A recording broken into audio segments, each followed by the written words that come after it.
nasvetih ter bolečinah v žrelu in grlu vam pomaga Tantum Verde. Tantum Verde, bodite v harmoniji. Pred uporabo natančno preverite navodila. O tveganju in neželenih učinkih se posvetujte z zdravnikom ali s farmacevtom. Koliko pacientov imamo hospitaliziranih na infekcijski kliniki? Trenutno je hospitaliziranih skupno 14 bolnikov, 3 so v intenzivni enoti, 11 jih je na navadnem oddelku. Za koliko pacientov je še prostora na infekcijski in kdaj se začne hospitalizirati na drugih klinikah? Ja, trenutno širjenjem in odpiranjem dodatnega oddelka se sprosti še dodatnih 20 postelj, tako da nekaj prostora je še, hkrati pa sprejema tudi bolnica Golnik in pa Univerzitetni klinični center Maribor. Kolikšna je povprečna starost sprejetih pacientov? Trenutno je povprečna starost bolnikov okrog 65 let. Kakšni so najbolj pogosti simptomi, na kakšen način jih zdravimo oziroma lajšamo simptome?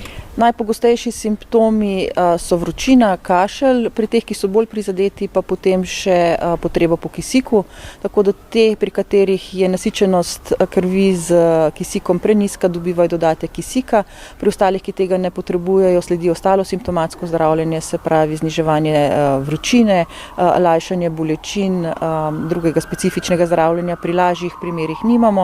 Pri tistih, pri katerih ocenjujemo, da bi lahko šlo za težji potek bolezni ali so iz skupine, pri katerih je možen težji potek bolezni, se že odločamo za zdravljenje z zdravili usmerjenimi proti virusom in upamo, da bomo na ta način preprečili težji potek. Kakšen je ponoven protokol na vaši vstopni točki?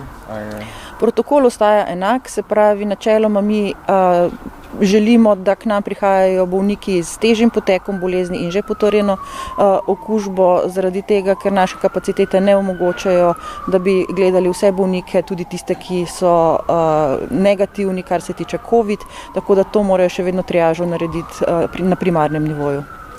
Zdravljenje s paracetamolom ali ibuprofenom, če si doma? Trenutno ima prednost paracetamol, glede na to, da so za ibuprofen še deljena mnenja. Vsekakor je paracetamol ustrezna terapija za zniževanje vročine, tako da zaenkrat svetujemo to terapijo. Kako resno je stanje? Nekateri še vedno nekako z roko odmahnejo? Glede na izkušnje, ki jih imamo iz drugih držav in to, kar se dogaja pri nas, je stanje skrajno resno, tako da se ne moremo tukaj zanašati na to, nič se nam ne bo zgodilo, to se nam ne bo zgodilo.